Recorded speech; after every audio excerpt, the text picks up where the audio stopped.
Hi friends, ಇವತ್ತಿನ video ಮೂಲಕ ಮಕ್ಕಳ ಲಂಚ್ ಬಾಕ್ಸ್ಗಾಗಿರ್ಬೋದು, ಇಲ್ಲಾಂತಂದರೆ ಆಫೀಸ್ ಲಂಚ್ ಬಾಕ್ಸ್ಗಾಗಿರ್ಬೋದು ಆರೋಗ್ಯಕರವಾದಂತಹ ನುಗ್ಗೆ ಸೊಪ್ಪಿನಿಂದ ಒಂದು ಸಿಂಪಲ್ಲಾಗಿ ಪುಲಾವ್ ಯಾವ ರೀತಿ ಮಾಡೋದು ಅಂತಂದ್ಬಿಟ್ಟು ತೋರಿಸ್ಕೊಡ್ತಾ ಇದ್ದೀನಿ. ಸೊ ಸುಲಭವಾಗಿ ಸಹ ಮಾಡ್ಕೋಬೋದು, ಬೇಗನ ಆಗೋಗುತ್ತೆ, ಅಷ್ಟೇ ರುಚಿಯಾಗಿರುತ್ತೆ. ಸೊ ಬನ್ನಿ ಇವಾಗ ಲೇಟ್ ಮಾಡ್ದಿರ ಈ ನುಗ್ಗೆ ಸೊಪ್ಪಿನ ಪುಲಾವ್ ಯಾವ ರೀತಿ ಮಾಡೋದು ಅಂತಂದ್ಬಿಟ್ಟು ನೋಡೋಣ. ಈ ಪಲಾವ್ ಮಾಡೋದಕ್ಕೆ ಸಿಂಪಲ್ಲಾಗಿ ಈ ರೀತಿ ಸ್ವಲ್ಪ ಮಸಾಲೆನ ರೆಡಿ ಮಾಡ್ಕೋಬೇಕು. ಹಾಗಾಗಿ ಮಿಕ್ಸಿ ಜಾರಲ್ಗೆ ಒಂದು ಬೆಳ್ಳುಳ್ಳಿನ ಮೇಲೆ ಸಿಪ್ಪೆ ತೆಗೆದ್ಬಿಟ್ಟು ಹಾಕ್ಕೊತಾ ಇದ್ದೀನಿ. 1 ಇಂಚ್ ಆಗುವಷ್ಟು ಶುಂಠಿನ ಸಣ್ಣದಾಗಿ ಕಟ್ ಮಾಡಿಬಿಟ್ಟು ಹಾಕ್ಕೊಂಡಿದ್ದೀನಿ. 3 ಟೇಬಲ್ ಸ್ಪೂನ್ ಆಗುವಷ್ಟು ಸಣ್ಣದಾಗಿ ಕಟ್ ಮಾಡ್ಕೊಂಡಿರ್ತಕ್ಕಂಥ ಹಸಿ ಕೊಬ್ಬರಿ, 2 ಟೇಬಲ್ ಸ್ಪೂನ್ ಕೊತ್ತಂಬರಿ ಸೊಪ್ಪು, 2 ಟೇಬಲ್ ಸ್ಪೂನ್ ಪುದೀನ ಸೊಪ್ಪು, ಖಾರಕ್ಕೆ ತಕ್ಕಷ್ಟು 1 2 ರಿಂದ 3 ಹಸಿಮೆಣಸಿನ್ಕಾಯಿನ ಸಹ ಹಾಕಿ ಗಟ್ಟಿಯಾಗಿ ಈ ಮಸಾಲೆನ ಗ್ರೈಂಡ್ ಮಾಡ್ಕೋಬೇಕು. ಸ್ವಲ್ಪ ಆಗುವಷ್ಟು ನೀರನ್ನು ಹಾಕಿ ಈ ರೀತಿ ಮಸಾಲೆನ ರೆಡಿ ಮಾಡಿಕೊಂಡು ಪಕ್ಕಕ್ಕೆ ಇಟ್ಕೊಳ್ಳಿ.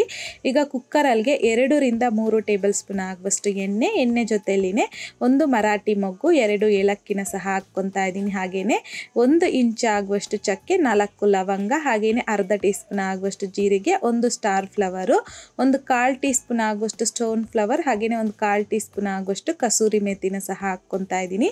1 ದೊಡ್ಡ ಸೈಜಲ್ಲಿರುವಂಥದ್ದು ಈರುಳ್ಳಿನ ಸಣ್ಣದಾಗಿ ಉದ್ದವಾಗಿ ಕಟ್ ಮಾಡಿಬಿಟ್ಟು ಹಾಕ್ಕೊಂಡು ಮಿಕ್ಸ್ ಮಾಡ್ಕೊತ ಮೀಡಿಯಂ ಫ್ಲೇಮ್ನಲ್ಲಿ ಈರುಳ್ಳಿ ಈ ರೀತಿ ಗೋಲ್ಡನ್ ಕಲರ್ ಬರೋವರೆಗೂ ಫ್ರೈ ಮಾಡ್ಕೊಂಡಿದ್ದಾದ ನಂತರ ನಾವು ಸ್ಟಾರ್ಟಿಂಗಲ್ಲಿ ಶುಂಠಿ ಬೆಳ್ಳುಳ್ಳಿ ಎಲ್ಲ ರೆಡಿ ಮಾಡಿ ಗ್ರೈಂಡ್ ಮಾಡಿ ಇಟ್ಕೊಂಡಿದ್ರಲ್ವ ಪೇಸ್ಟ್ನ, ಆ ಪೇಸ್ಟನ್ನು ಹಾಕ್ಕೊಂಡು ಲೋ ಫ್ಲೇಮ್ನಲ್ಲಿ ಜಸ್ಟ್ 1 ರಿಂದ 2 ನಿಮಿಷದ ಒಳಗಡೆ ಇದನ್ನು ಫ್ರೈ ಮಾಡ್ಕೋಬೇಕಾಗತ್ತೆ. ಗಟ್ಟಿಯಾಗಿ ಗ್ರೈಂಡ್ ಮಾಡ್ಕೊಳ್ಳೋದ್ರಿಂದ ತುಂಬ ಹೊತ್ತೇನು ಫ್ರೈ ಆಗೋದಕ್ಕೆ ಹಿಡಿಯೋದಿಲ್ಲ. ಸೊ ಈಗ 1-2 ಮೀಡಿಯಂ ಸೈಜಲ್ಲಿರುವಂಥದ್ದು ಟೊಮೊಟೊ ಹಣ್ಣನ್ನು ಸಹ ಹಾಕಿ 1 ನಿಮಿಷ ಚೆನ್ನಾಗಿ ಫ್ರೈ ಮಾಡ್ಕೋಬೇಕು ಟೊಮೊಟೊ ಹಣ್ಣನ್ನು. ಅದಾದ ನಂತರ ನಾನಿಲ್ಲಿ ನುಗ್ಗೆ ಸೊಪ್ಪನ್ನು ಎಲೆ ಮಾತ್ರ ಬಿಡಿಸಿ ಹಾಕ್ಕೊತಾ ಇದ್ದೀನಿ. ಸೊ ಈ ನುಗ್ಗೆ ಸೊಪ್ಪಲ್ಲಿ ತುಂಬ ಹೆಲ್ತ್ ಬೆನಿಫಿಟ್ಸ್ ಇರೋದ್ರಿಂದ ನಾವು ಈ ರೀತಿ ಆವಾಗ ನುಗ್ಗೆ ಸೊಪ್ಪಿನಿಂದ ಏನಾದರೂ ಅಡುಗೆ ಮಾಡ್ಕೊಂಡು ತಿನ್ನೋದು ಒಳ್ಳೆಯದು.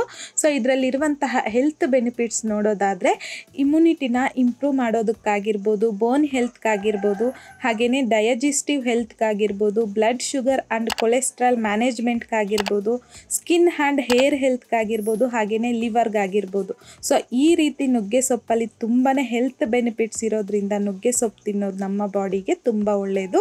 ಸೊ ಈ ರೀತಿ ನುಗ್ಗೆ ಸೊಪ್ಪನ್ನು 3 ರಿಂದ 4 ನಿಮಿಷ ಫ್ರೈ ಮಾಡ್ಕೊಂಡಿದ್ದಾದ ನಂತರ 1 ಅರ್ಧ ಕಪ್ ಆಗುವಷ್ಟು ಹಸಿ ಬಟಾಣಿನ ಸಹ ಹಾಕ್ಕೊಂಡು 1-2 ನಿಮಿಷ ಫ್ರೈ ಮಾಡಿ ರುಚಿಗೆ ತಕ್ಕಷ್ಟು ಸಾಲ್ಟು, ಹಾಗೆಯೇ 1 ಟೀ ಸ್ಪೂನ್ ಆಗುವಷ್ಟು ಮಾತ್ರ ಧನಿಯಾ ಪೌಡರ್ ಹಾಕ್ಕೊತಾ ಇದ್ದೀನಿ. ಸೊ ನೀವು ಇಲ್ಲಿ ಗಮನಿಸಿರ್ಬೋದು, ನಾನಿಲ್ಲಿ ಯಾವುದೇ ತರಹದ ಗರಂ ಮಸಾಲ ಆಗಿರ್ಬೋದು, ಚಿಕನ್ ಮಸಾಲ ಆಗಿರ್ಬೋದು, ಬಿರಿಯಾನಿ ಮಸಾಲ ಐಟಮ್ಸ್ ಏನೂ ಹಾಕಿಲ್ಲ, ಜಸ್ಟ್ ಧನಿಯಾ ಪುಡಿ ಮಾತ್ರ ಹಾಕಿ ಮಿಕ್ಸ್ ಮಾಡ್ಕೊಂಡಿದ್ದೀನಿ.